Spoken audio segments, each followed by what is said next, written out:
শুভ নববর্ষ সবাইকে। তো সবার নতুন বছর খুব ভালো কাটুক। এখানে দেখো আমাদের ঠাকুর সকাল, সকাল তৈরি হয়ে গেছে পয়লা বৈশাখের দিন। তারপরে আমি আর দিদি এখানে বেরিয়ে পড়েছি শপিং করতে পয়লা বৈশাখের। কারণ এতদিন আমাদের সময় হয়ে ওঠেনি। আমার পরীক্ষা ছিল, দিদির অফিস ছিল। তো সেইজন্য আমরা আজকেই যাচ্ছি। তো এখানে আমি বাড়ির সামনে থেকে অটো ধরে ১ম এ যাবো কেষ্টপুর। তারপরে কেষ্টপুর থেকে এক বাস জুডিওর সামনে। এই দেখো আমরা জুডিওতে পৌঁছে গেছি। তো এখানে আমি মেন্স কালেকশন গুলো দেখাচ্ছি, খুবই সুন্দর এসেছিল যেহেতু।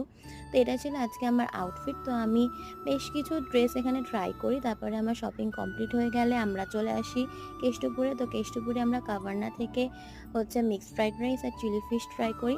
আমরা এখান থেকে এইটাই খাই যেহেতু খুব মিক্সড ফ্রাইড রাইসটা খুব সুন্দর খেতে।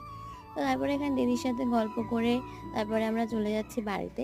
তো তোমাদের নববর্ষ কেমন কাটলো অবশ্যই আমাকে কমেন্ট করে জানিও। এরকম আরও মিনি ব্লগ পাওয়ার জন্য তোমরা আমার চ্যানেলটাকে সাবস্ক্রাইব করে রেখো।